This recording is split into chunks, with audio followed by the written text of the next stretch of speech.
Forge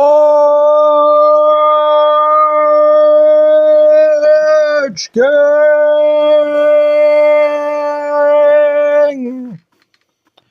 I am still a hard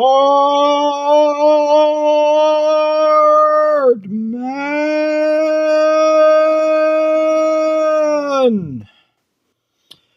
I am your host, Imperator Forge, and this is how Russia endures the Mongol Tartar Horde. The onset of the hordes from far away have come into the lands of the Rus. Russia is under foreign occupation, a foreign military occupation, although it was not necessarily completely centralized per se. So, we will talk about how Kievan Rus fell under the Mongols and how for 250 years Russia endured thus through such the long night of the Mongol horde. Rus under the Mongol yoke. Yoke is like a agricultural tool that is placed on cows, basically, and it's kind of like used for herd animals. Rus under the Mongol yoke.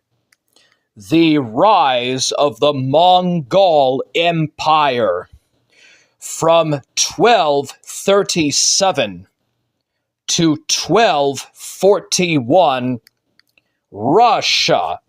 And note, when I say Russia, I don't mean Ukraine. And note that I'm not talking about Ukraine or Belarus. We're talking about Russia.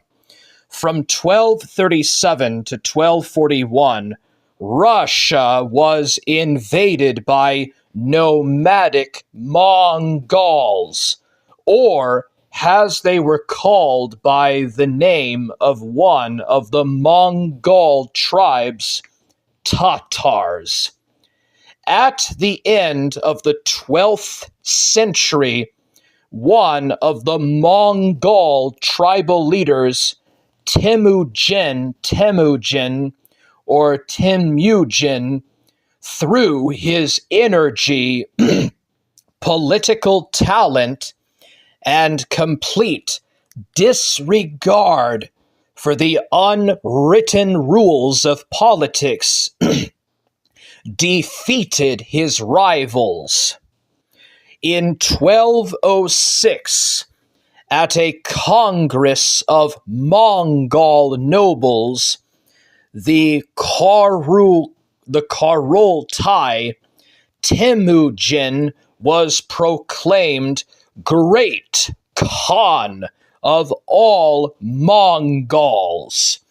He then adopted the name and title Genghis Khan, under which he would go down in history. Every adult Mongol was a warrior. Every nomad was proficient with a horse, a lasso, and a bow. In battle, relatives fought shoulder to shoulder, which strengthened the unit's cohesion. Furthermore, Genghis Khan and his commanders established strict discipline among the Mongols.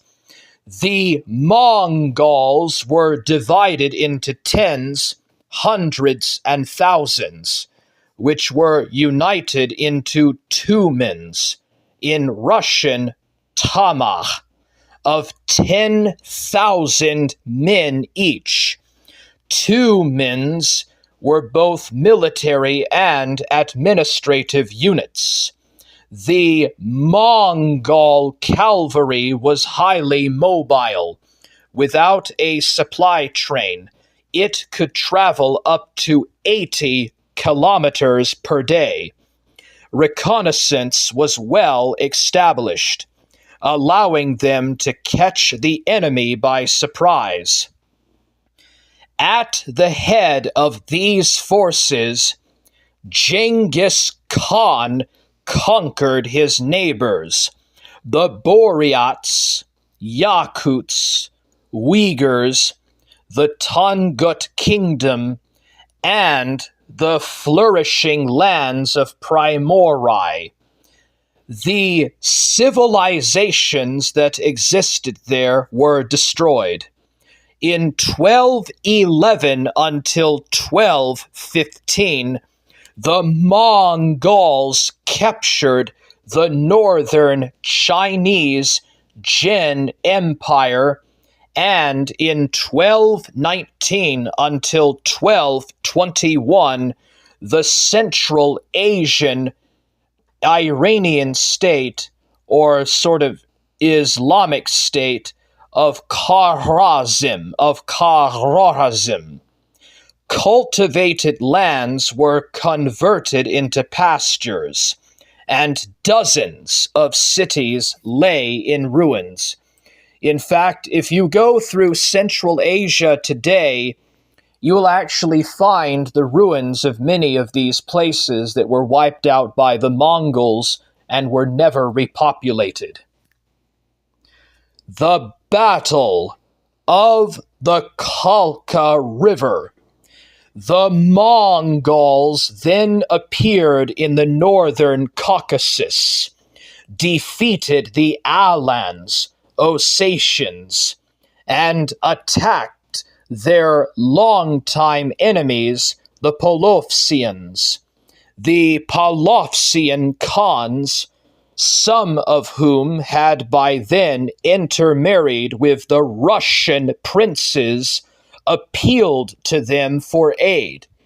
Mstislav Romanovich of Kiev, Mstislav Svyatoslavich of Chernigov, Mstislavich of Galicia, Daniel Romanovich of Volon, and other princes marched against the Mongols in the Azov steppes, believing it better to fight the enemy on foreign soil than on their own. The Russians may have even outnumbered the Mongol corps led by Jebei and Sube'etei, but they lacked a unified leadership. If you remember when I talked about the princely quarrels of Kievan Rus, the Russian princes were very divided into multiple different feudal principalities. This lack of unity is what would prove to be their undoing. The Russians may have outnumbered the Mongol corps led by Jebei and Sube'etei, but they lacked a unified leadership. As a result, on May 31st, 1223, the Russian Polopsian army was routed in the Battle of the Khalkha River. Mstislav of Kiev, who did not take part in the battle, successfully resisted in his camp, but was lured out, treacherously captured, and unalived along with several other princes and boyars. The Mongols reached the outlying Russian lands and ravaged them, then turned back. Before returning home, they invaded Volga, Bulgaria, but were repelled with heavy losses. On the eve of the invasion, in 1227, Genghis Khan unalived. The western part of the Mongol Empire was inherited by his son, Joshi. It became known as the Ulus of Jochi. In 1235, the Koroltai, in accordance with Genghis Khan's last will, decided to launch a campaign to Europe. Jochi's son, Batu Khan, in Rus, known as Batu, was appointed to lead the invasion forces. Prominent military leaders Subbede, Barundai, and others were appointed as his assistants. In 1236, the Mongols routed the Volga Bulgars, Mordvinians, and Burtases, and in 1237 they appeared in the upper reaches of the Voronezh River, preparing to attack Russian lands. Scholars estimate the size of their forces differently, ranging from anywhere between 50,000 and 140,000 men. The latter is more likely. Even with the greatest possible effort, the Russian princes could not have fielded an army capable of withstanding a Mongol attack, let alone the fact that they had no intention of uniting. Princely feuds in southern Rus continued even after Batu Khan's invasion. Furthermore, Russian cities lacked stone fortifications, and their wooden walls were easily breached by Mongol siege weapons captured in China. Under these circumstances, Rus was doomed to defeat. China. Under these circumstances, Rus was doomed to defeat. Batu's devastation. The Ryazan Principality was the first to bear the brunt of the attack in December 1237. The Ryazan princes rejected the conqueror's ultimatum and gave battle on the Voronezh River, but suffered defeat. Ryazan and many surrounding towns were captured and destroyed, the population unalived in mass. The Mongols then invaded the Vladimir Zuzda lands. Prince Yuri Vsevolodovich left to gather troops, leaving a portion of his forces in Vladimir, led by his son Vsevolod. The Mongols defeated Vsevolod near Kolomna,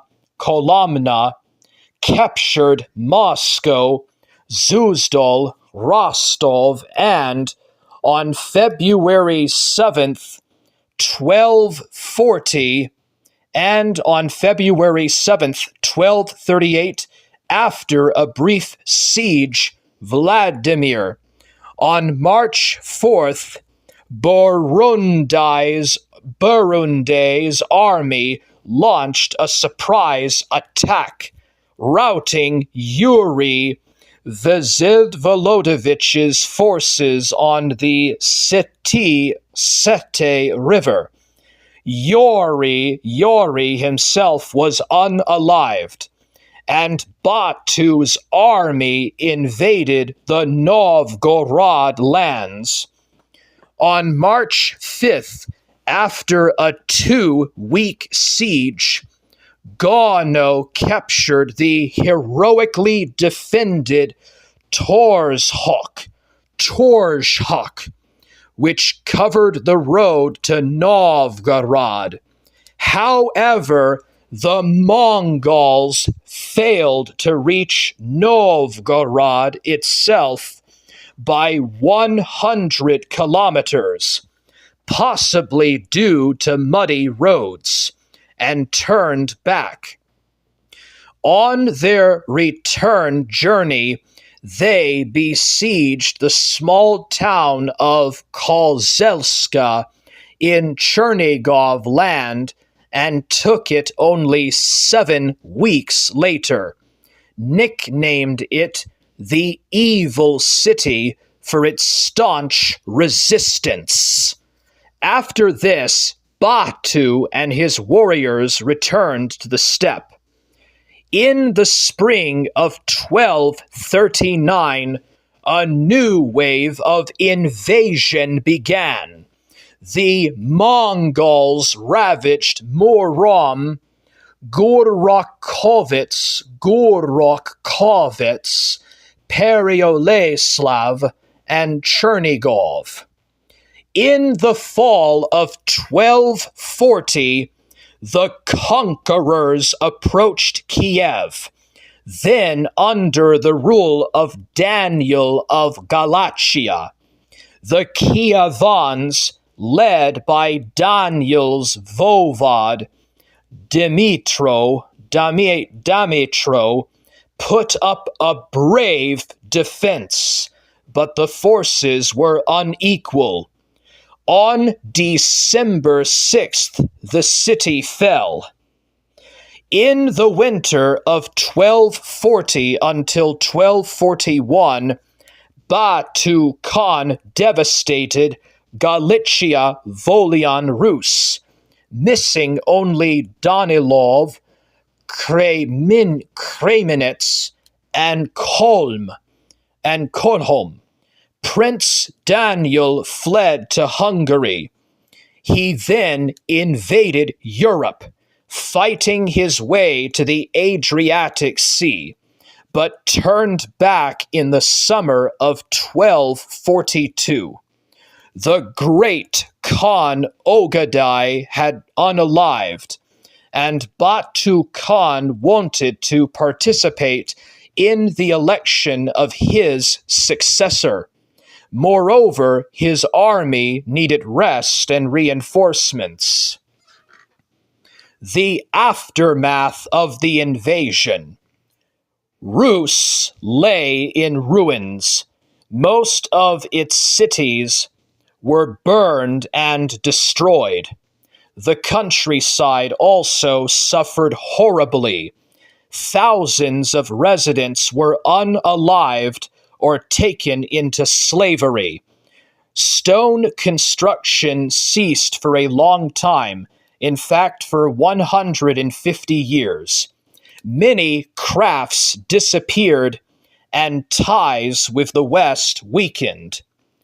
Rus fell into heavy dependence on the Khans of the Golden Horde, i.e., the Ulus of Jachi, who in turn were subordinate to the great Khan seated in Karakoram. Princes were required to receive a yorluk. Princes were required to receive a yorluk from the horde, a charter confirming their rights to rule. A yorluk granting the right to rule in Vladimir was considered a sign of leadership in Rus. So the princes fought especially vigorously for it. Incidentally, The metropolitan see was transferred from Kiev to Vladimir in 1299.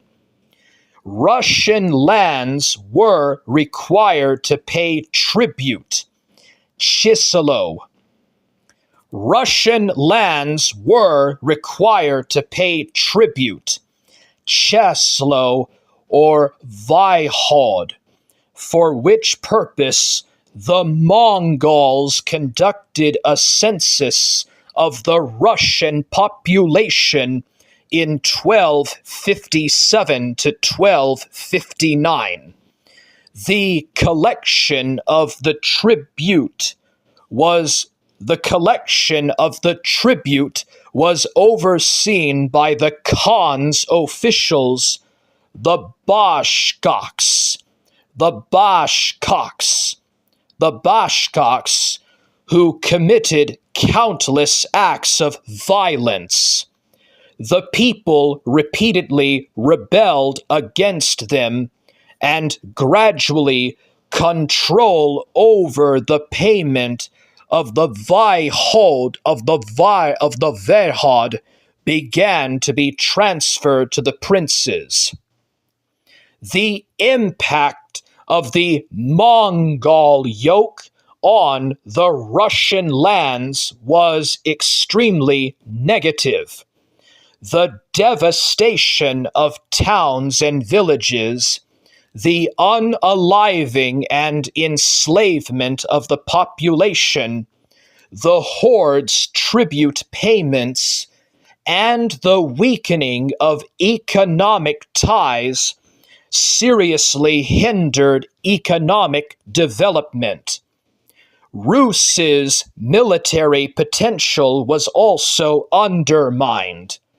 Batu's pogrom shattered the people's spirit, which also had dire consequences and, incidentally, was further fueled by the sporadic Mongol raids.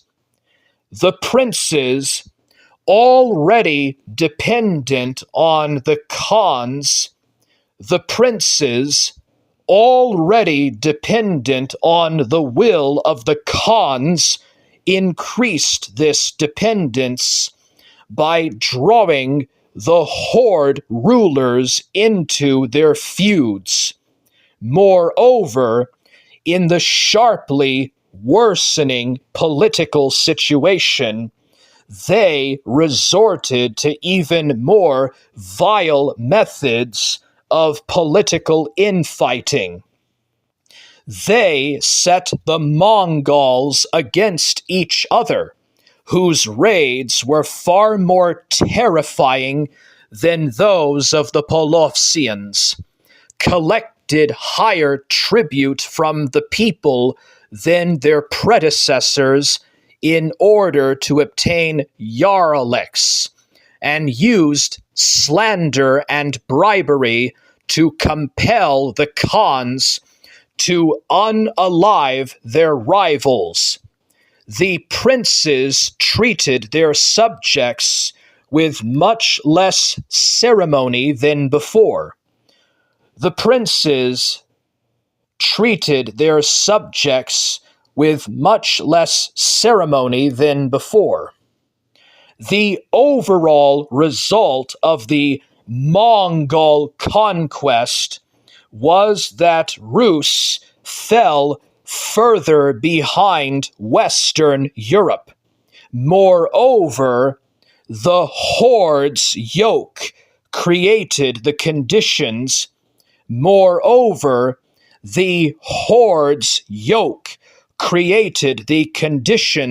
for less civilized methods of overcoming this backwardness.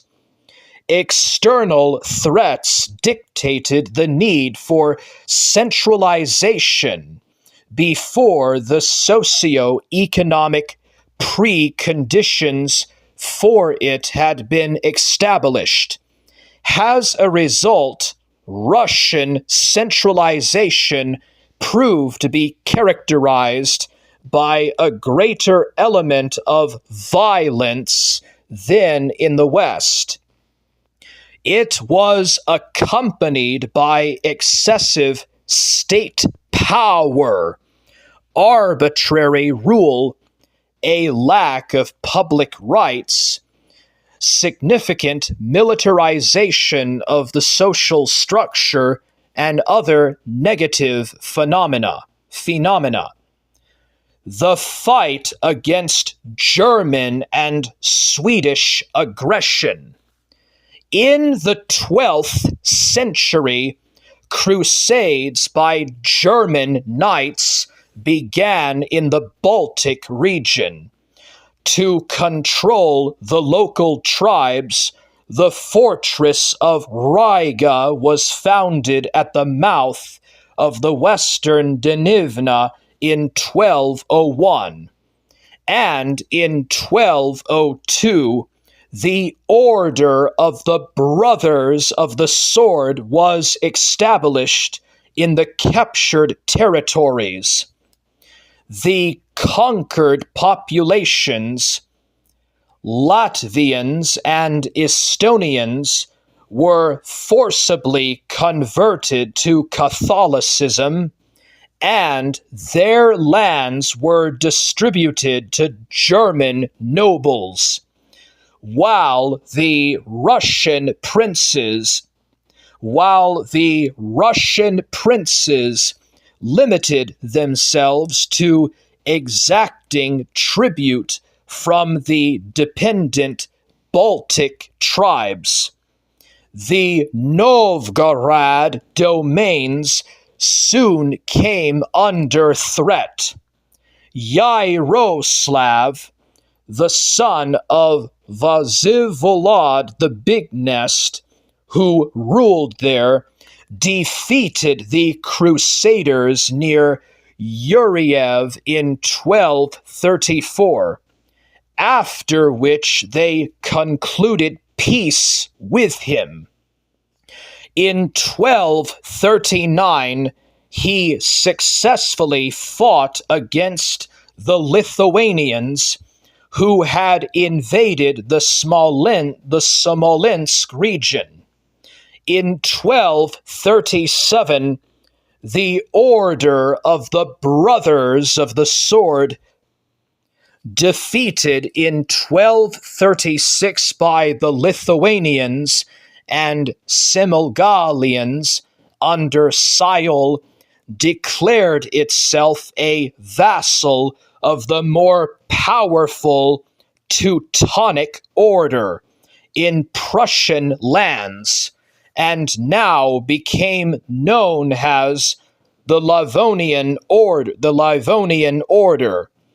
The unification of the Crusader forces increased the danger looming over Novgorod and Pskov. Moreover, the Swedish and Danish threat also increased at this time. In July 1240, the Swedish fleet entered the Neva estuary from the Baltic Sea and sailed upstream to the Ashora River. The Swedish knights wanted to capture the city of Staraya Ladoga and then Novgorod. On July 15th, Yaroslav, Vasilovich's son, Prince Alexander of Novgorod, with his retinue and a small number of Novgorod militiamen, suddenly attacked the Swedes and put them to flight.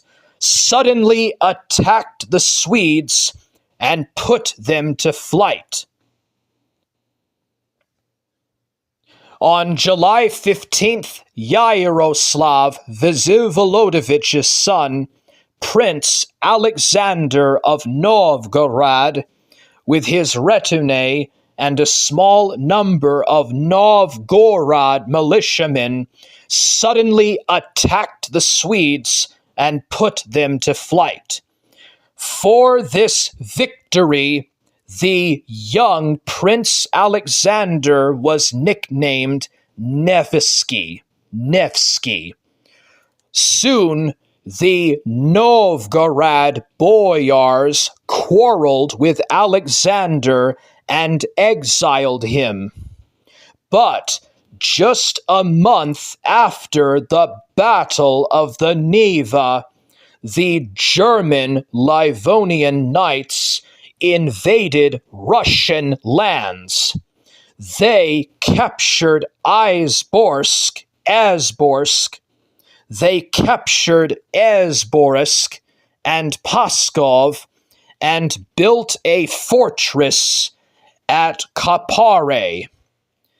At the request of the Novgorodians, Alexander returned, bringing with him warriors from the Suzdal land. He recaptured Esborsk and Pskov from the Germans, destroyed Kapore, and on April 5th, 1242, routed a detachment of knights on the ice of Lake Piepis at the Varani stone. The Livonian order, or the Teutonic order, the Livonian order agreed to peace, which lasted for at least 10 years after the battle on the ice. Northeastern Rus after the Batu devastation. Following the unaliving of Yuri Vsevolodovich, the Vladimir throne was assumed by his brother Yaroslav.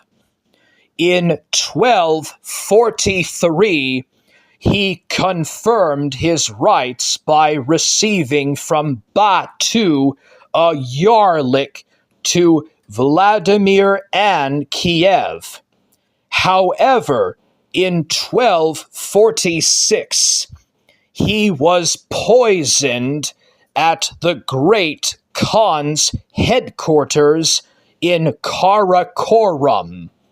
He was succeeded by his brother Svyatoslav, who was, however, overthrown by his nephew Mikhail Yaroslavich Korobret.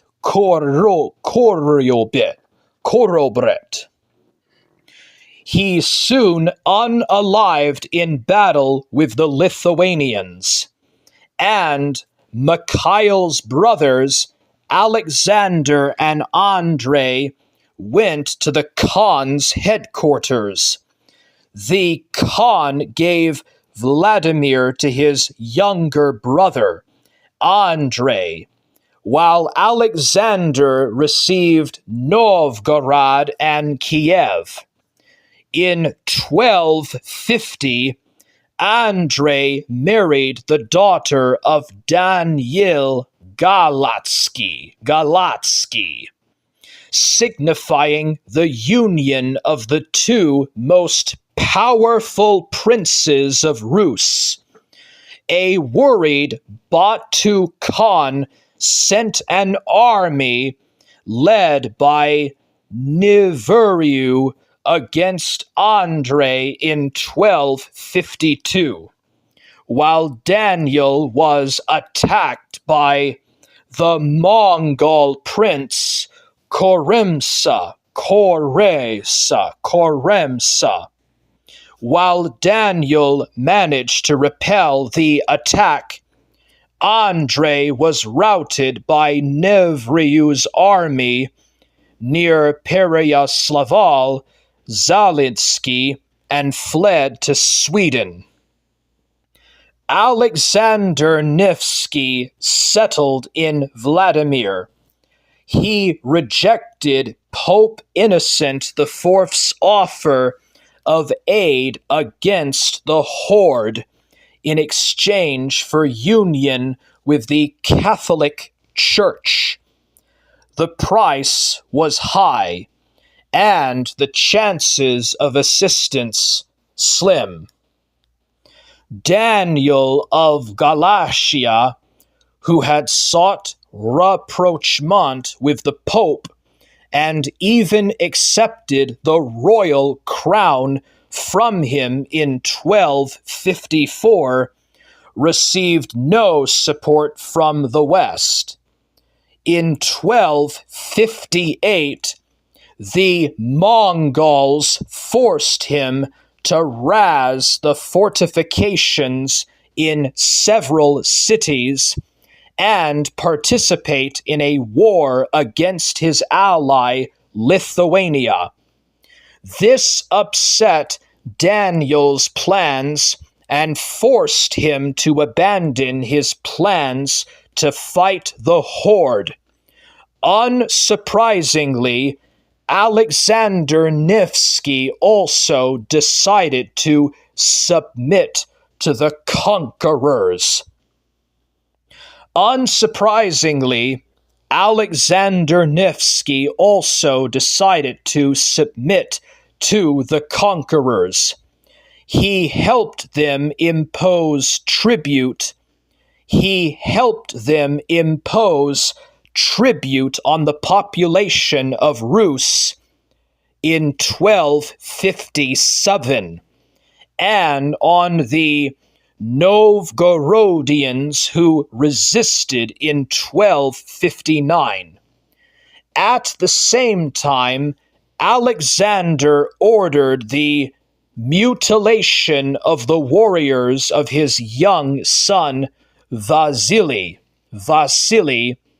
who was then in Novgorod, for failing to ensure the submission of the Novgorodians. He also deprived Vasily of the right to reign anywhere. In 1262, uprisings against the Horde's tax collectors and their Russian collaborators. In 1262, uprisings against the Horde's tax collectors and their Russian collaborators broke out in Vladimir, Rostov, Yaroslavl, and other cities. Alexander Nevsky, fearing that the Mongols would devastate his domains, departed for the Horde and apparently persuaded the Khan to call off the punitive expedition. He unalived on the return journey in 1263. His brothers Yaroslav of Tavor, who reigned from 1263 until 1271, and Vasily of Kostroma, who reigned from 1271 until 1276, succeeded him in reigning in Vladimir. Then a fierce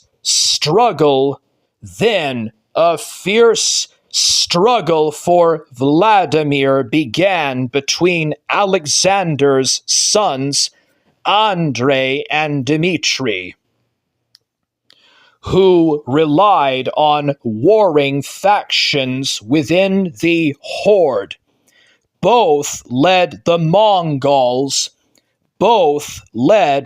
Mongols against Russia, but Andrei was especially distinguished. The Dudayev army, sent by the Khan in 1293 in his support, so devastated northeastern Russia that its campaign was compared to the invasion of Batu. The rise of Moscow.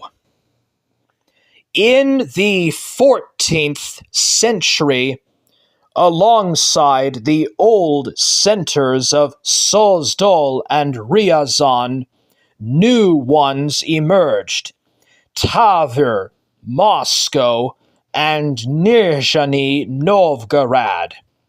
The princes of Tver, Moscow, and Nizhny Novgorod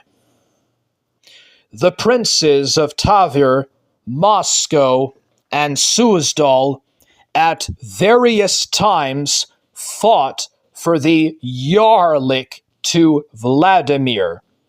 At the same time, the number of grand princes grew. By the beginning of the 15th century, these included the princes of Moscow, Tver, Smolensk, Ryazan, and others. The princes dependent on them were called appanage princes.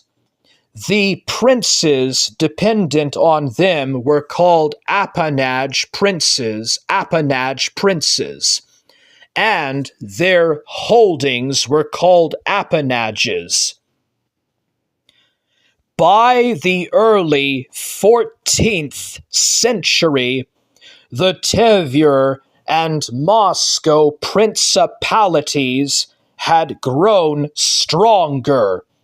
The first Moscow prince was Alexander Nevsky's youngest son, Daniel, reigned 1276 until 1303. He acquired Kolomna. He acquired Kolomna and Pereyaslav-Zalatsky, and his son Yuri, who reigned 1304 until 1325, not only managed to retain these lands, but also annexed Mozhayesk to Moscow. He became so powerful that he even waged a struggle for the title of Grand Duchy of Vladimir, which had been held by Mikhail Yaroslavich of Tver since 1305. In 1317, Yuri married Konchaka, the sister of the Golden Horde Khan Uzbek, which was a sign of the Khan's favor. On his way from the Horde to Moscow, he attacked the Tver lands, but was defeated by Mikhail at Bartenev. Konchaka was captured and unalived in Tver. Yuri accused Mikhail of poisoning her before the Khan, who was summoned to Uzbek's headquarters and unalived 1318. Yuri became Prince of Vladimir, but in 1322, Uzbek deprived him of his favor and handed over the Yarlak to and handed over the Yarlik of Vladimir to Mikhail's son, Dmitry Grozny Achi. In 1325, Dmitry unalived Yuri in the Horde, avenging his father. In 1326, he himself was unalived by Tatars, who would not tolerate his arbitrary rule. The Yarlak of Tavar and Vladimir went to his brother Alexander and Yuri's brother Ivan I Kalita, who reigned 1325 until 1340, assumed the throne of Moscow. In 1327, a rebellion broke out in Tver against the Tatar ambassador, Shidl Khan, whose men were oppressing the residents. Chohol Khan and his warriors were unalived. In 1328, the Tavar land was devastated by the Horde troops, which included the regiments of Ivan Kalita. Ivan Kalita and Alexander Vasilyevich of Zuzdal received the charter or the Yarlik for Vladimir. And after Alexander's unaliving in 1332, Moscow princes had it almost continuously. Alexander of Tver fled to Pskov and then Lithuania. In 1337, Ozbek restored his control of Tver. But in 1339, he was unalived on the denunciation of Ivan Kalita. Note that not a single Moscow prince unalived has a result of the slander of a Tavar prince. The Tatar pogrom of 1328 and the unaliving of so many princes weakened Tver and predetermined its defeat in the struggle with Moscow for dominance in Russia. After the Tavar uprising, the Khan finally handed over the collection of tribute to the Russian princes, primarily to Ivan Kalita as their chief. Thanks to this, the latter amassed considerable wealth and acquired Beluzero, Galich Mursky, and Uglich. Moscow's influence in Novgorod increased. Moscow's political weight also increased thanks to the transfer of the metropolitan's residence there. Ivan Kalita's son, Simeon the Proud, who reigned 1340 until 1353, continued to strengthen Muscovite rule over the Russian lands. In 1353, he, his brother Andrei, and other members of the Grand Ducal family unalived as a result of the plague. Simeon's successor, his brother Ivan the Red, reigned 1353 until 1359, lost some of his border territories, and under his rule, Muscovite influence in Novgorod weakened.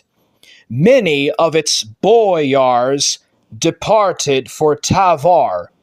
Moscow, like other Russian lands, was devastated by the bubonic plague.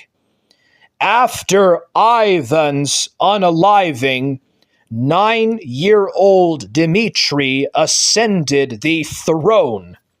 Not expecting resistance from him, Prince Dmitri Konstantinovich of Nizhny Novgorod received a charter for Vladimir from the Horde. But Dmitri Ivanovich's boyars, led by Metropolitan Alexei, succeeded in having the charter returned to their prince. He later reconciled with Dmitri of Nizhny Novgorod and married his daughter. Moscow began to gain strength again. A white stone Kremlin was built there. Dmitri Ivanovich began to interfere in the affairs of Tver, where civil strife was raging. In 1368, he treacherously captured the Tver prince Mikhail Alexandrovich during negotiations. Freed, he appealed to the Grand Duke of Lithuania, Olgerd, for help. In 1368, 1370, and 1372, Olgerd marched on Moscow, but failed to take it. Olgerd marched on Moscow, but failed to take it, and concluded peace with it. Mikhail of Tver repeatedly received a charter for Vladimir from the Horde, but Dmitri always took it back. In 1375, with the support of almost all the princes of northeastern Rus, he marched against Tver and laid siege to it.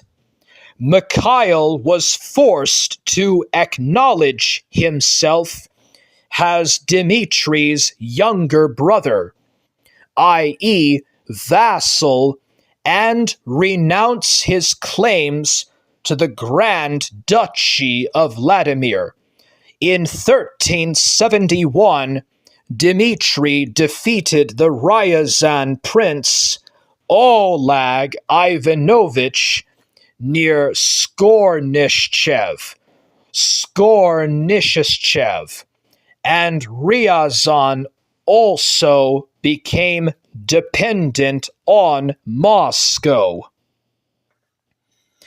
The struggle with the Horde, the Battle of Kulakovo. In 1359, the Golden Horde split into two parts, Ak Orda and Kok Orda, separated by the Volga River.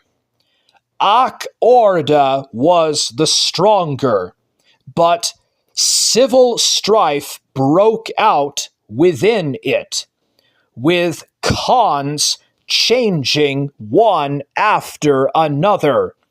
Real power rested in the hands of the commander, Timnik Mamai, the son-in-law of Khan Berdebek.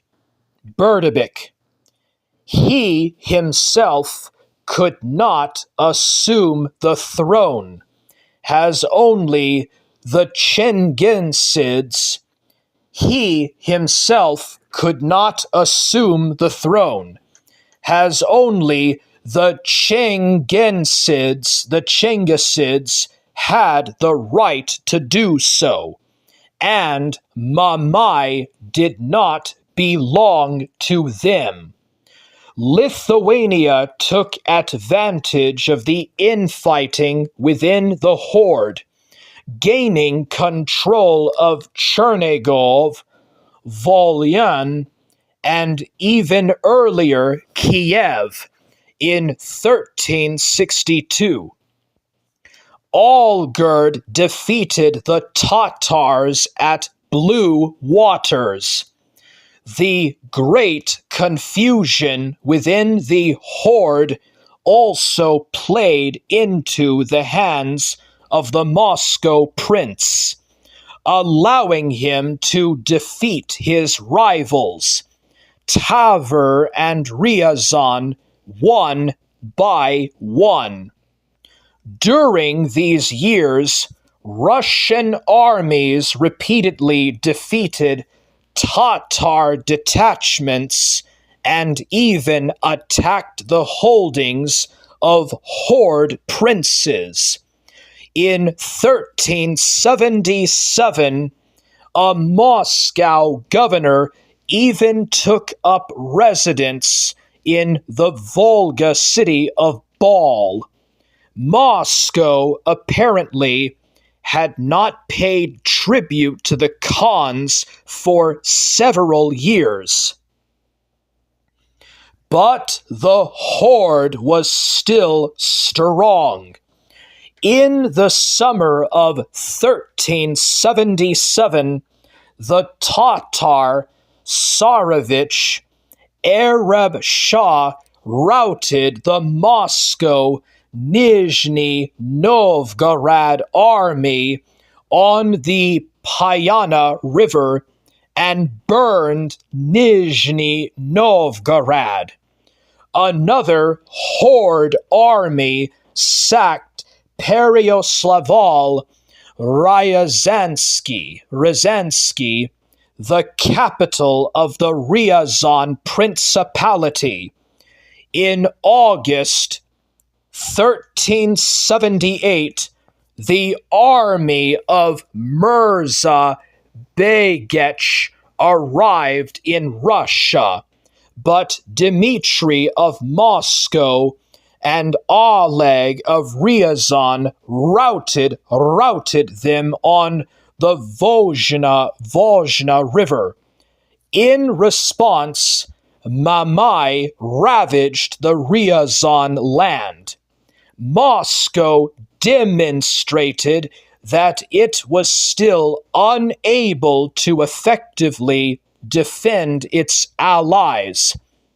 Mamai demanded that Dmitry pay the same exit as Ivan Kalita, which meant a significant increase in tribute. Having received a refusal, Mamai entered into an alliance with the Lithuanian prince Jagielo, the son of Olgerd, for a joint attack on Moscow, whose strengthening threatened the collapse of the Horde's rule in Rus. Dmitry began preparing for resistance.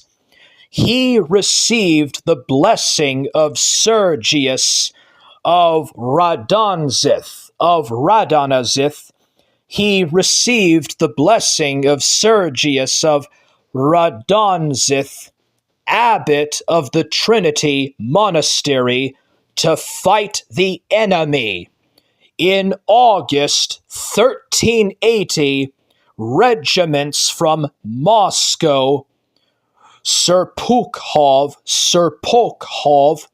Rostov, Yaroslavl, Beluzero, and other cities assembled in Kolomna.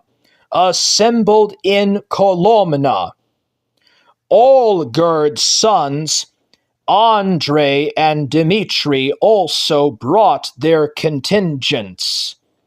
Oleg of Ryazan concluded a formal alliance with Mamai, but secretly warned Dmitri of the approaching Tatars. Estimates of the size of the armies on both sides vary, ranging from 40,000 to 150,000 men each. The former figure seems more likely. The Russian position was eased by the fact that Jagiellon did not have time to join forces with Mamai. On the night of September 8th, 1380, Prince Dimitri's army crossed the Don. On September 8th, a battle took place at the confluence of the Neprayadeva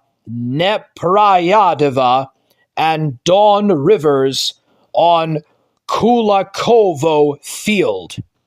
Mamai's soldiers routed the Russian advance regiment, pushing back their center and left flank, but were unable to achieve further gains.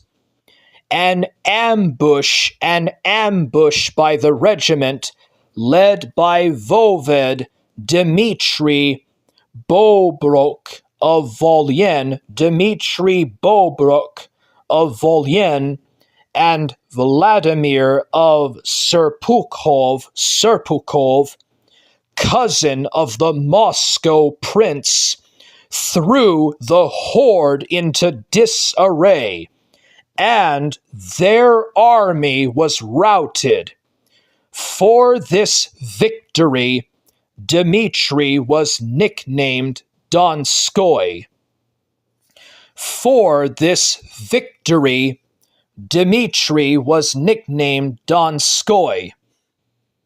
Mamai was soon overthrown by his rival Toktamish, who became the Khan of the Golden Horde. In 1382, he attacked Moscow, weakened by the losses in the Battle of Kulakovo. Dmitri left the city to gather troops. Muscovites repelled the enemy assaults for 3 days, but then allowed the horde in, believing their promises to spare no one. The Tatars unalived in mass the inhabitants and burned the city. Serpukhov, Kolomna, and Pereyaslav Zalitsky were also ravaged. Dmitri retained the Vladimir Principality, but was forced to pay tribute to the horde again. Moscow's power weakened by the Battle of Kulakovo and Tokatamish's invasion, declined. In particular, Tavyar ceased to recognize its supremacy. In 1386, Dmitry Donskoy fought an unsuccessful war against Oleg of Ryazan, resulting in Moscow's weakening control over Ryazan. True, that same year, Dmitry led a victorious campaign against Novgorod in retaliation for Novgorodian raids in the Volga region. But this was a partial success. Vasily I, in 1389, Dmitry Donskoy unalived, blessing his eldest son Vasily with his patrimony, the Grand Duchy, although only the Khan of the Golden Horde could grant it. However, Tokatamish nevertheless secured the Grand Duchy for Vasily I, who reigned from 1389 until 1425. In 1392, Vasily acquired a charter from the Horde for the Zuzdal Nizhny Novgorod Principality. The Nizhny Novgorod princes continued to attack the holdings of Vasily I for a long time, having deprived them of their thrones, contrary to custom, without any compensation. Other princes, the Beluzersk, Starudopsky, and Obolinsky princes recognized Moscow's authority and became the Grand Dukes, Voivods, and Viceroys in their own domains. Such princes were called service princes, or appanage princes or service princes. At the end of the 14th century, Great Perm land in the Vychegda River Basin, Great Perm land in the Vychegda River Basin, inhabited by the Komi people, was annexed to Moscow.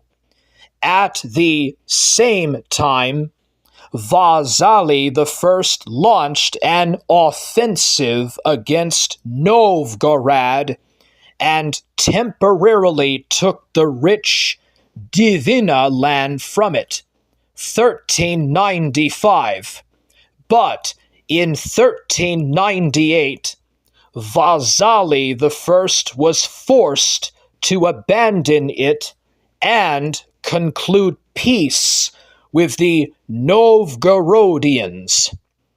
At the beginning of the 15th century, the Grand Duke of Lithuania, Vytautas, Vasily I's father-in-law, who had captured Smolensk in 1403,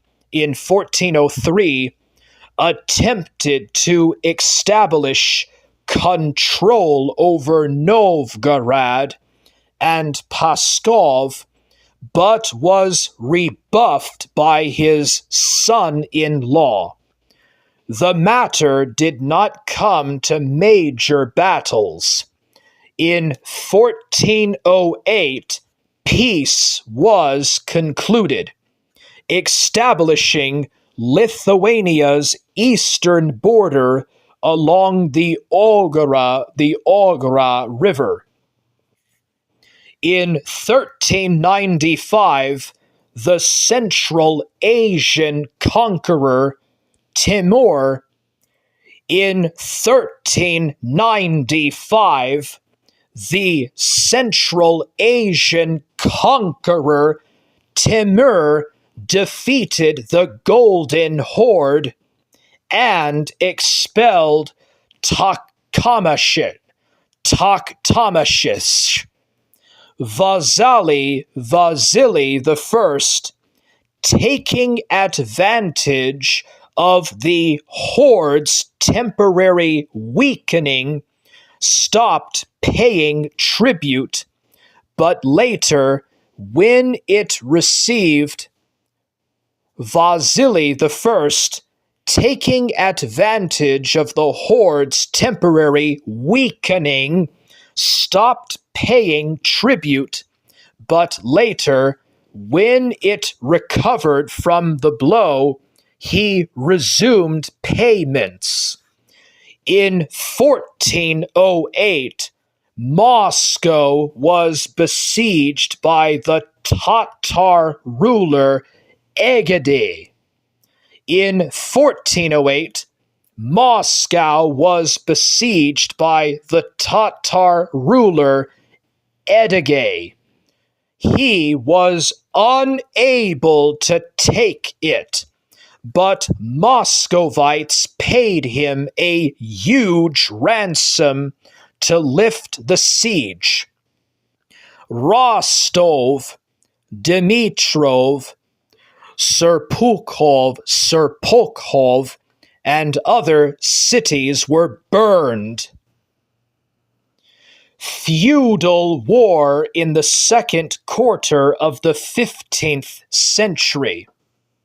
On February 25th, 1425, Vasily I unalived. In his will, he appointed his son Vasily II, who reigned from 1425 until 1462, as his successor.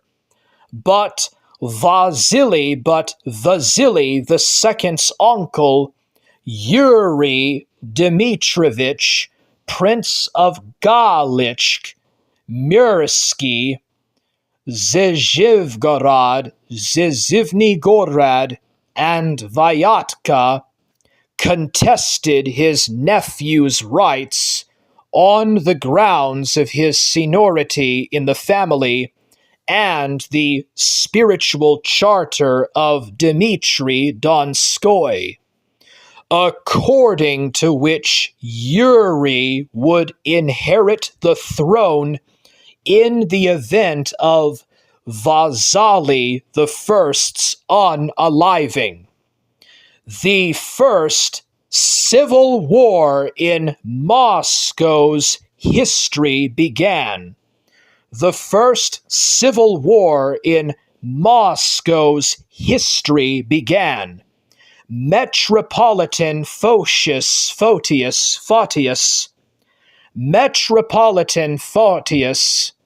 temporarily reconciled the rivals.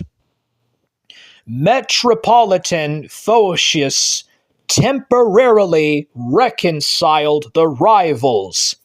Yuri promised not to seek the Moscow throne. In 1431, both he and Vasily II traveled to the Horde to finally resolve. In 1431, both he and Vasily II traveled to the Horde to finally resolve the issue. The Khan secured Moscow for Vasily. Yuri, although he received an addition, Dimitrov was dissatisfied and began preparing for revenge. In 1433, at Vasily II's wedding, his mother, Sophia Vitovtovna, insulted Yuri's son, Vasily Kolsoy, by ripping off Dmitry Donskoy's belt, which she claimed belonged. In 1433, at Vasily II's wedding, his mother, Sophia Vitovtovna, insulted Yuri's son, Vasily Kolsoy, by ripping off Dmitry Donskoy's belt, which she claimed belonged to him unjustly. This sparked a new war. Yuri defeated his nephew in April 1433 on the Kalyamza River and entered Moscow. He granted Kolomna to Vasily II as an appanage, which angered his Galician entourage. Furthermore, Moscow boyars, unwilling to serve the Chipchak prince, began to flee to Kolomna.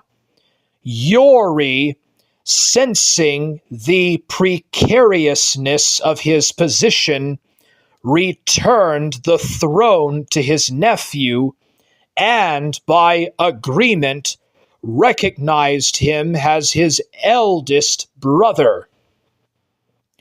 But Yuri's sons, Vasily Kolsoy and Dmitry Shemyaka, continued the struggle.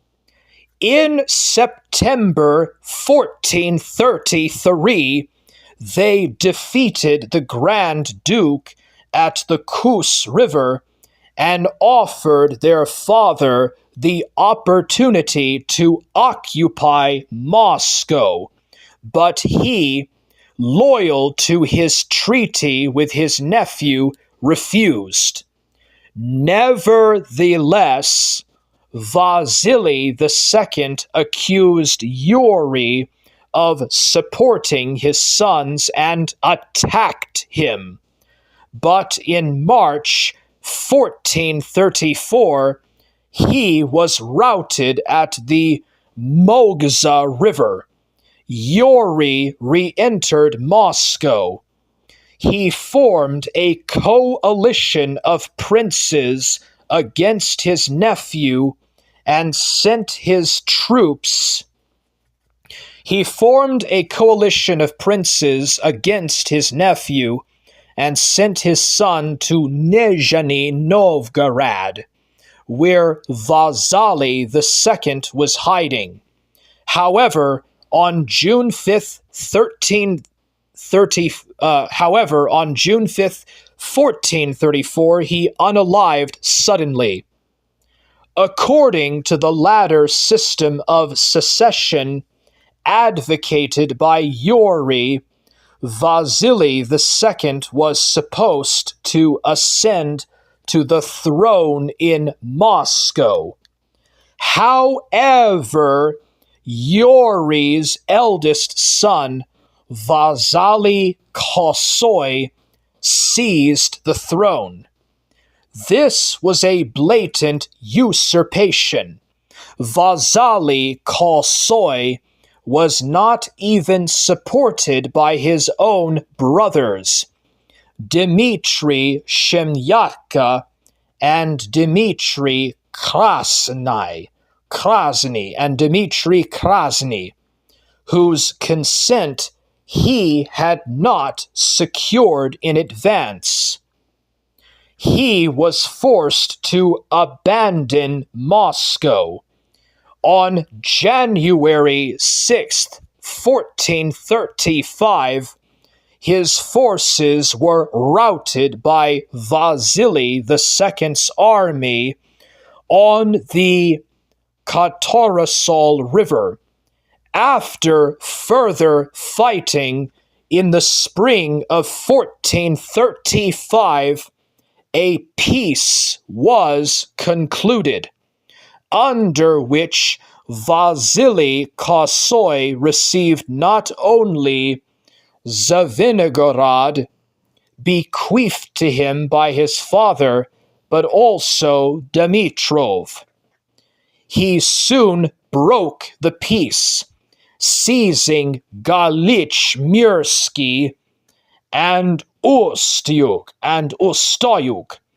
But in May 1436, he was defeated at Skoryantansky, captured and blinded, after which he disappeared from the political arena. This was an extremely dangerous precedent. Cases of such close relatives being blinded were almost unprecedented.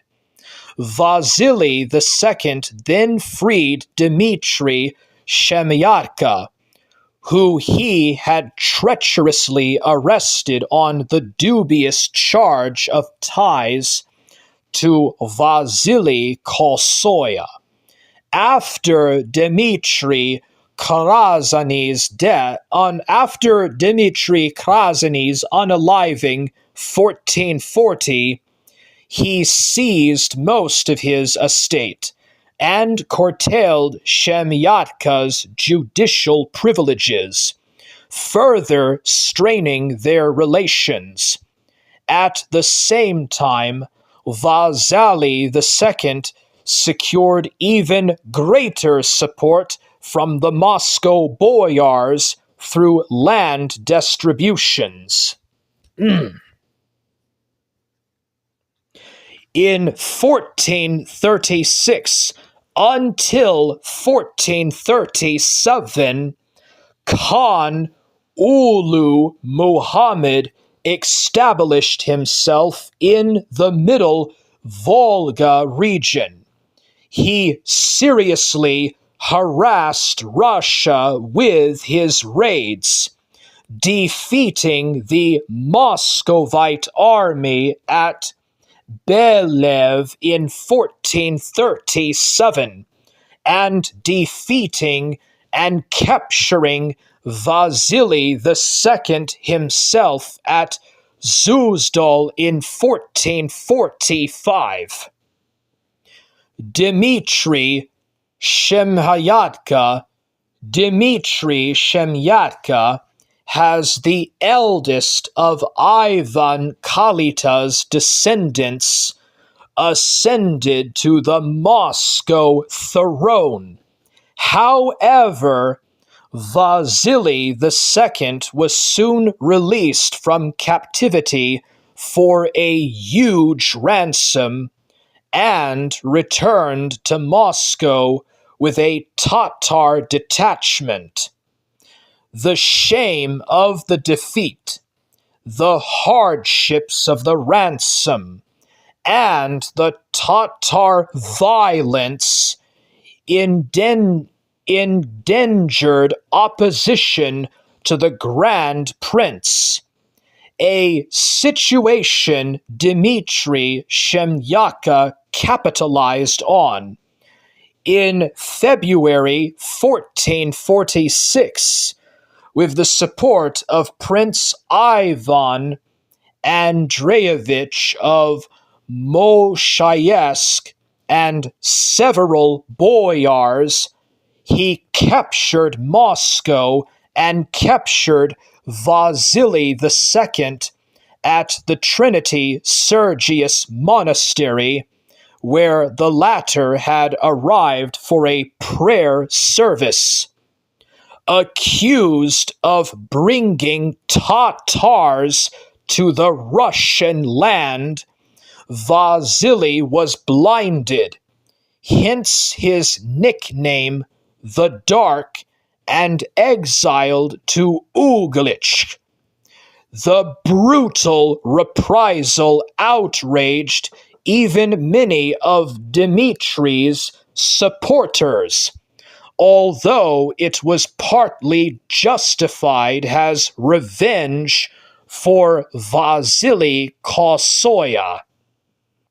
Many boyars fled Moscow, and Vasily II's supporters began fighting. All this forced Shemyaka to negotiate with his cousin. He promised not to claim the grand princely throne and received Vologda as his fief, where his supporters began to flock. Abbot Griffin of the Kyrillo-Belozersky monastery absolved Vasily of the sin of breaking his oath to Dmitry. He soon left for Tver and, with the support of Prince Boris Alexandrovich of Tver, returned to Moscow in February 1447.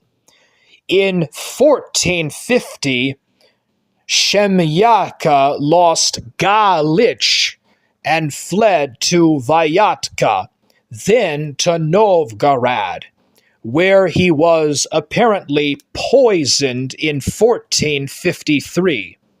The unaliving of such a close relative set another dangerous precedent.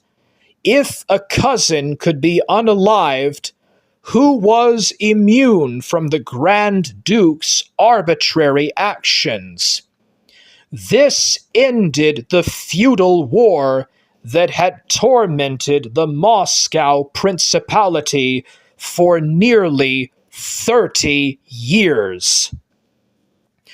The feud between Vasily II and the Galician princes is often viewed as a struggle between centralizing tendencies and feudal anarchy. Certainly, the feud weakened the Grand Ducal power to some extent, but Vasily II later strengthened it again, and there is no reason to believe that the Galician princes would have acted differently had they won. A. Zemin's theory is also highly controversial, according to which the victory of Vasily II, who relied on the service landowners of the central regions, who had little connection to trade, foreshadowed the rise of serfdom, while the Galician princes, supported by merchants, artisans, and free peasants of the north, embodied the bourgeoisie principle in the country's development. However, a more accurate view is that both sides relied on service landowners, and therefore it was more a struggle between rival factions than between paths of development between the feudal mode and the capitalist mode of production.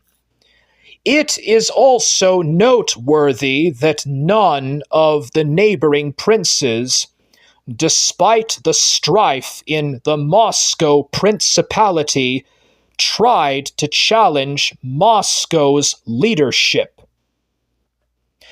The power of the Moscow prince further increased.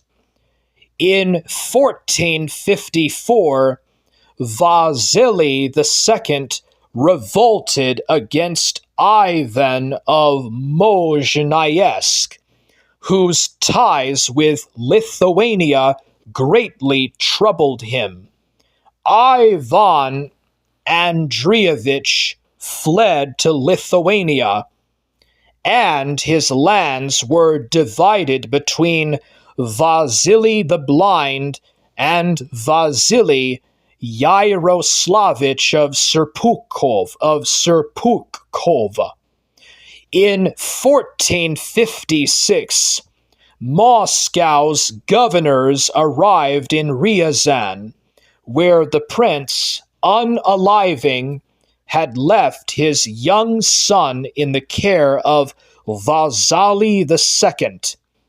At the same time, Vasily Yaroslavich was arrested without justification, despite his services in the struggle against Shahemyaka. His inheritance was transferred to the Moscow prince. In 1456, Vasily II launched a campaign against Novgorod, which had once sheltered Shemyatka and was now actively cultivating ties with Lithuania. Following their defeat at Rusa, the Novgorodians were forced to conclude a peace treaty at Yazhelbitsy, which obligated them to pay a contribution, not to issue documents in the name of the Veche, and to affix the seal of the Grand Duke to their charters. This last clause meant Moscow would participate in the governance of Novgorod, but it was not always observed. By the end of Vasily the Dark's reign, Moscow was stronger than ever. No Russian land dared openly oppose it. This led not only to further advances in centralization, but also in the growing despotism of the Grand Ducal power. The Russian Church, the Russian Orthodox Church, and the Union of Florence. After the unaliving of Metropolitan Photius in 1431, Russian church hierarchs chose Bishop Jonah of Ryazan, a protege of Vasily II, as his successor. However, the Patriarch of Constantinople did not approve him and appointed Bishop Gerasim of Smolensk in his place. When Gerasim unalived during the Lithuanian turmoil, 1435, without traveling to Moscow, he replaced him with the Greek Isidora, Isadora, 1437. In 1439, Isadora supported the Union of Florence, by which the Byzantine Church recognized the primacy of the Pope, while preserving Orthodox rites in worship. In exchange, Byzantium counted on Western Latin aid against the Turks. In the Lithuanian dominions, in Kiev and Smolensk, the news of the union was received loyally, but when Isadora arrived in Moscow in 1441, Vasily II declared him a heretic and rejected the decision of the Council of Florence on the union with the Catholics. Isadora was arrested but fled to Tuvor. Isadora was arrested but fled to Tuvora, and from there to Lithuania and Rome. In 1448, the Holy Council of Moscow confirmed Jonah as metropolitan without the sanction of the Patriarch of Constantinople. After the fall of Byzantium in 1453, this arrangement was permanently established. Thus, the Russian Church asserted its independence from the Byzantine Empire. Thus, and thereafter, the Russian Orthodox Church asserted its independence from the Byzantine Empire, which had fallen to the Ottoman Turks.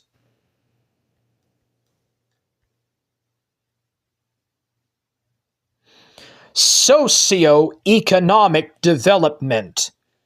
In the 14th century, the size of patrimonial and monastic landholdings increased, but a significant portion of the land remained in the hands of princes. These lands became known as black and were often transferred to boyars for feeding. Ordinary villagers began to be called peasants, and this designation gradually became established. So, in other words, this is the formal beginnings of serfdom. Even though it is not actually necessarily referred to as serfdom, this is kind of the beginnings of formal serfdom. Crafts flourished, with blacksmiths, tanners, and others becoming increasingly specialized. Bell making, artistic casting, and jewelry making achieved great success. Salt production developed in the areas of Staraya Russia, Sol Galitskaya, and Kostroma. In agriculture, two-field farming became widespread. Slash and burn agriculture was replaced by arable farming. Wastelands were reclaimed, and new villages were built. Livestock numbers grew. The feudal war inflicted serious damage on the economy. Important trade and industrial centers Ustuyug, Galich Mursky, and dozens of villages and hamlets were brutally devastated. The ransom for the release of Vasily II from Tatar captivity weighed heavily on the people. Northeastern Rus recovered its economy faster than other lands, which largely determined its political weight. Cities that had previously played little significance, Tavyor, Nizhny Novgorod, and Kostromna, became important economic centers. Stone construction, interrupted by Batu's pogrom, resumed in the late 13th century. Culture. Batu's pogrom dealt a terrible blow to material culture. Churches, books, icons, and most importantly, the people who created this culture unalived in the fire of the invasion. Many crafts disappeared. Koilasone, iminal, Nihilo, granulation, filigre, and others. Book production declined, and stone construction ceased for half a century. Literature. Perhaps the first response to Batu's destruction was the tale of the ruin of the Russian land, a veritable hymn to the beauty and grandeur of Rus, whose strength, according to the author, had been undermined by princely strife. The 14th century saw the appearance of numerous tales and narratives about the Tatar invasion, the Battle of the Kalka River, Batu's sack of Ryazan, the story of Ivlati Kolovrat, and Mercury of Smolensk, among others. The princes who unalived in the horde are recounted in the lives of Mikhail of Chernigov and Mikhail of Tver, portrayed as patriots and defenders of orthodoxy. The life of Dovmont,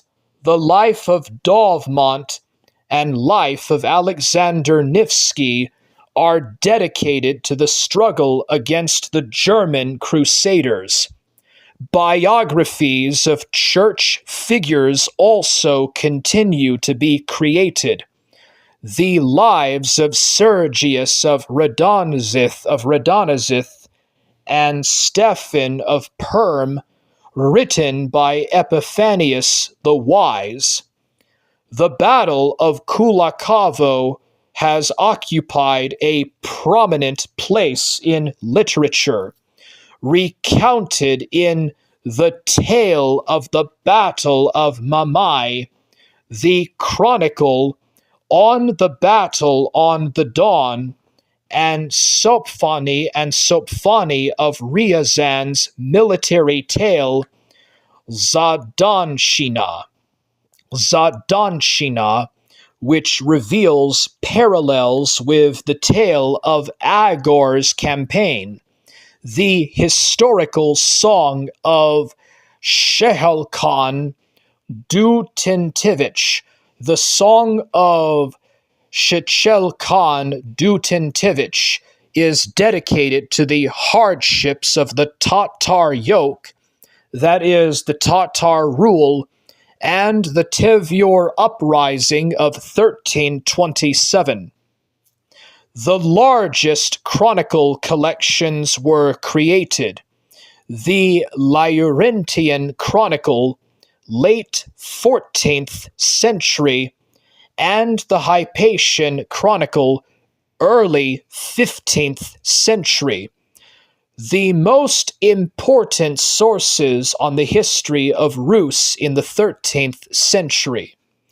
The first is a Zouzdel Chronicle, the second a Galician Valonian Chronicle, incorporating elements of the Kiev, Chernigov, and Smolensk chronicles.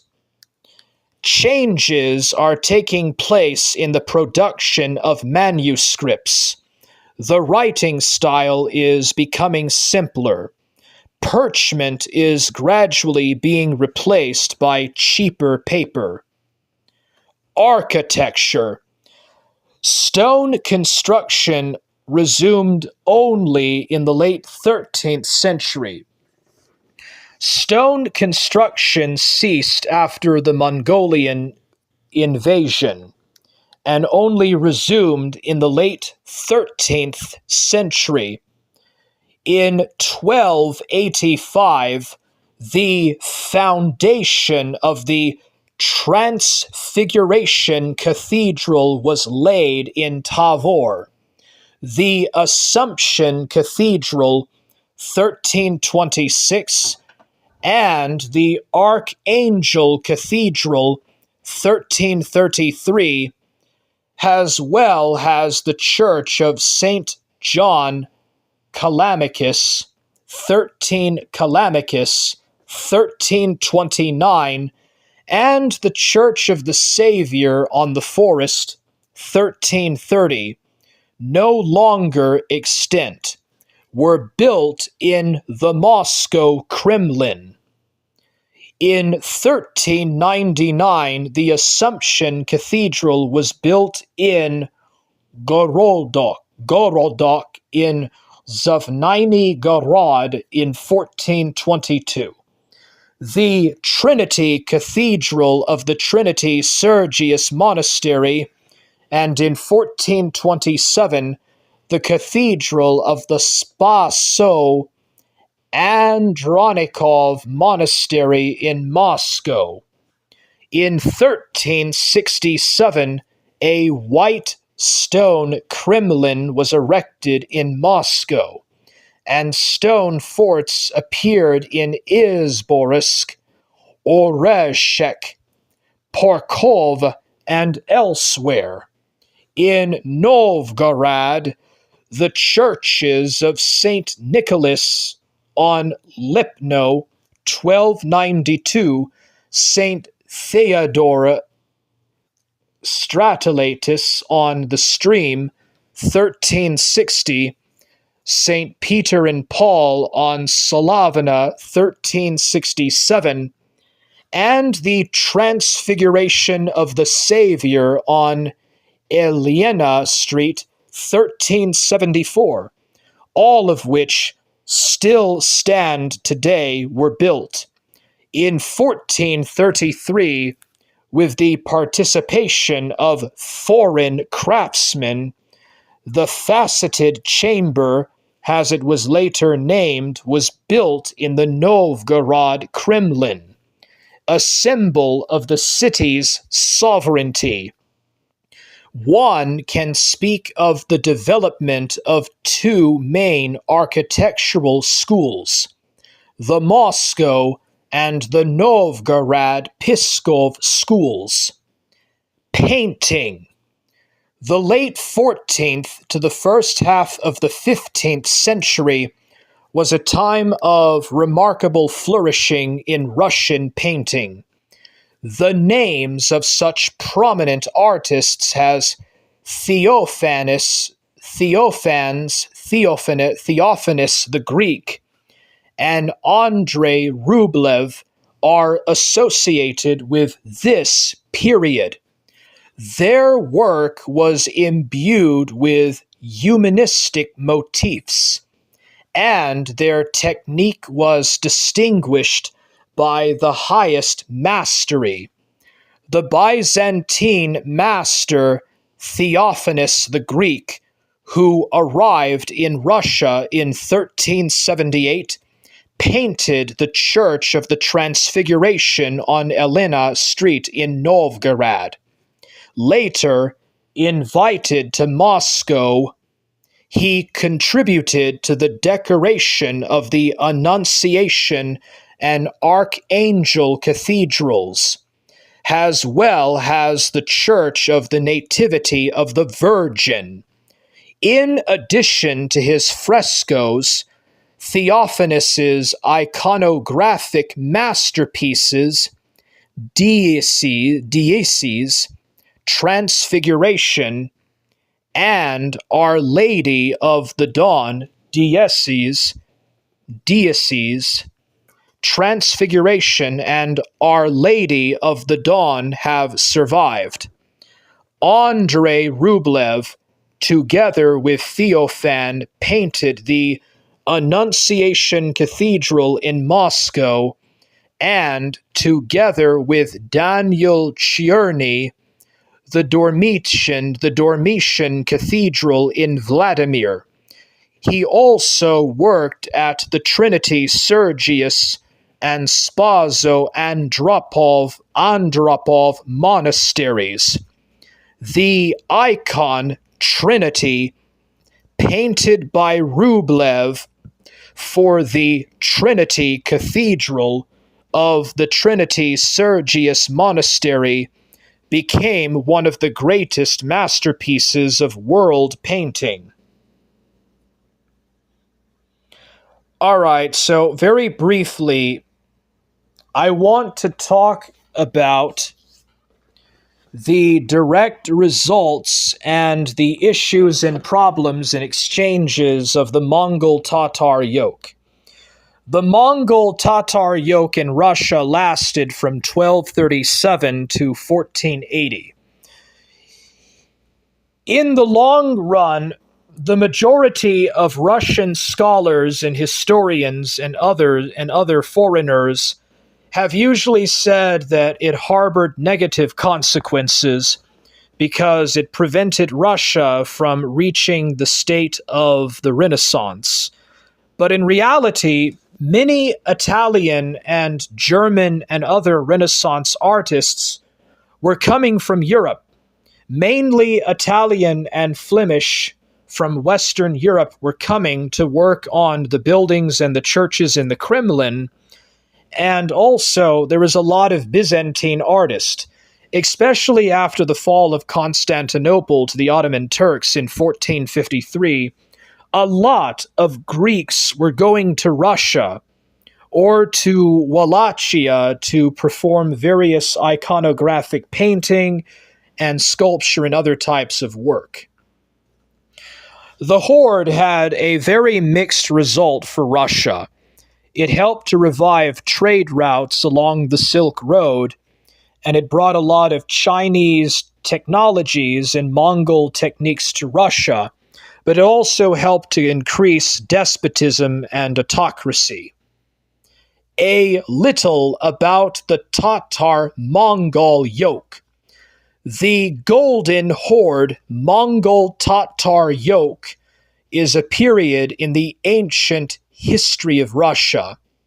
Its essence lies in the fact that the Russian principalities were subjugated by Mongol military force.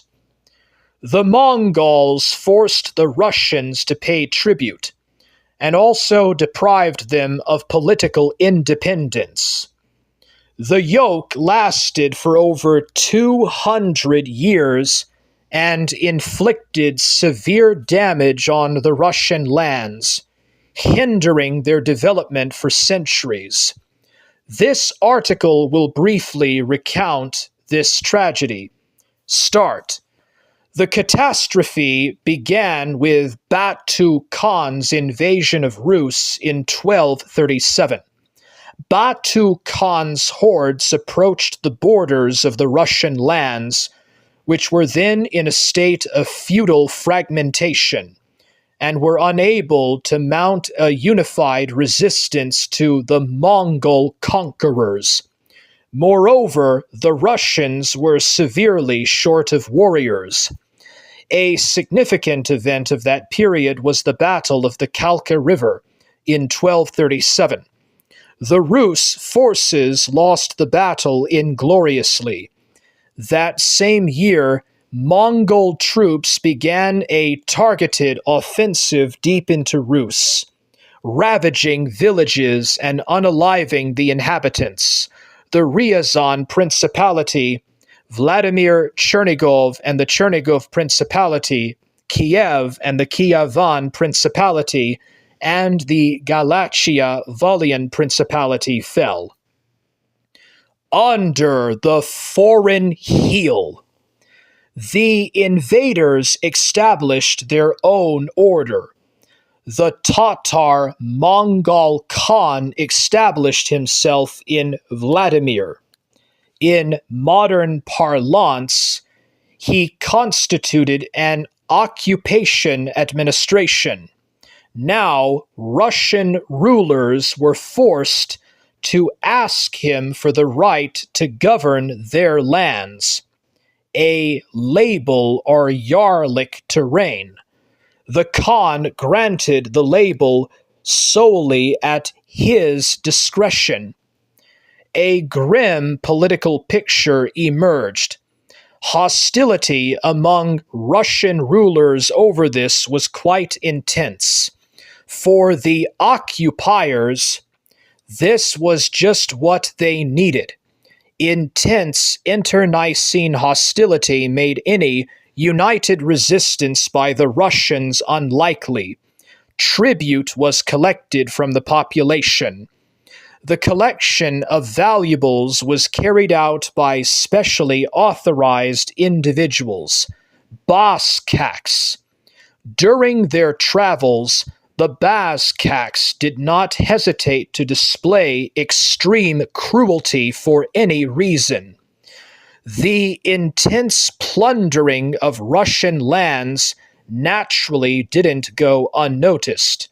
Trade, crafts, and agriculture withered. People lived in great fear of the invaders. Before the invasion, the Mongol Tatars were practically unknown to Russians. The population declined, and Rus's lag behind the relatively prosperous European lands of the time grew. Liberation. Fortunately for our distant ancestors, the cruel foreign empire began to crumble. In the absence of a strong ruler, discord arose within the horde. Part of the Russian lands fell under the rule of the Grand Duchy of Lithuania, which freed them from oppression. Overall, the Russians, who had long dreamed of their former independence, seized the opportunity to regain it. In 1374, the Moscow prince Dmitry Donskoy stopped paying tribute and defeated the enemy forces in the battles of Kulakovo and Vazha. Despite the invasion of Takhamash, who again, but briefly, forced the Russians to pay him, Russia breathed a sigh of relief. Rule by labor was no more. The Moscow princes gradually expanded their power. In the mid-15th century, the Golden Horde finally disintegrated. The Russian land slowly rose from the ashes, later to unite into a monolithic state under Moscow. Military action in 1480, the stand on the Ugra River, Ulgartashina, between Akhmat, Khan of the Great Horde, and Ivan III, Grand Prince of Moscow, ended the Mongol Tartar yoke.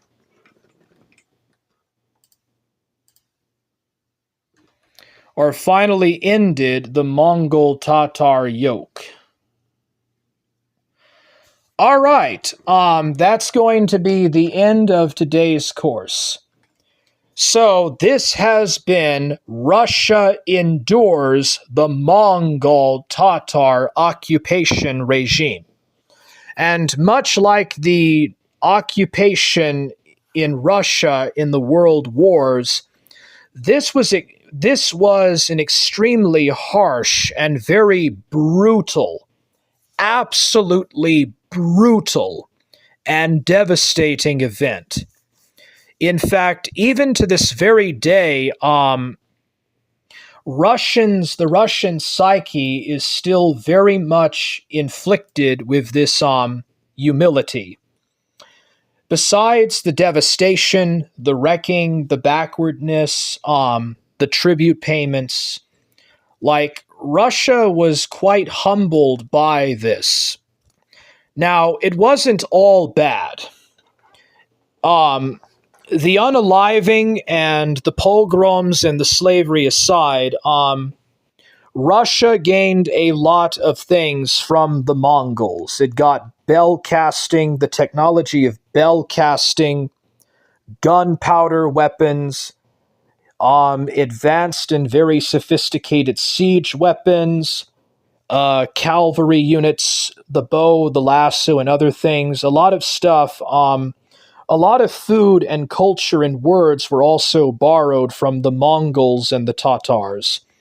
But the main thing that finally drove the Russians away more than anything else from the Tatar hold was the Russians are Eastern Orthodox. They're Greek Orthodox, and the Mongols eventually converted to Sunni Islam.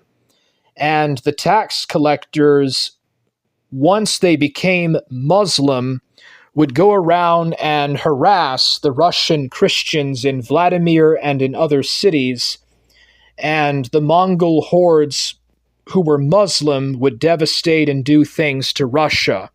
So the Golden Horde's rejection of Christianity, their conversion to Sunni Islam, and the strong cultural intrigues and intercourse inevitably led to fracturing. Also, the Golden Horde would fight among itself and stuff, and it weakened it. Timur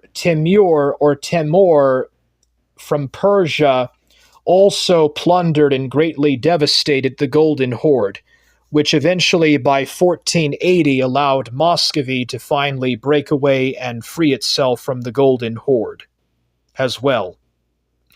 Russia was also a couple of times almost occupied by Lithuania. And believe it or not, there is actually a time when Russia came very close to being a province of Lithuania. Now, fortunately, this did not happen. So there was some aspects of the early Renaissance in Russia, but it was mainly of a Byzantine eastward orientation. Anyways, next time, so I have been your host, Imperator of Forge. Galdophilia says, I like a nice Tatar sauce. How about that? What? What the heck, dude? All right, so this has been Russia Endures the Mongol Tartar Yoke. Or I'm sorry, Russia Endures the Long Night of the Mongol Tartar Horde. Next time, I will talk about the formation of the Russian centralized state, as well as the origins of Russian autocracy. I have been your host, Imperator of Forge, and I also go by Forge Warhammer on my YouTube name tag. Have a good day. We're done for now.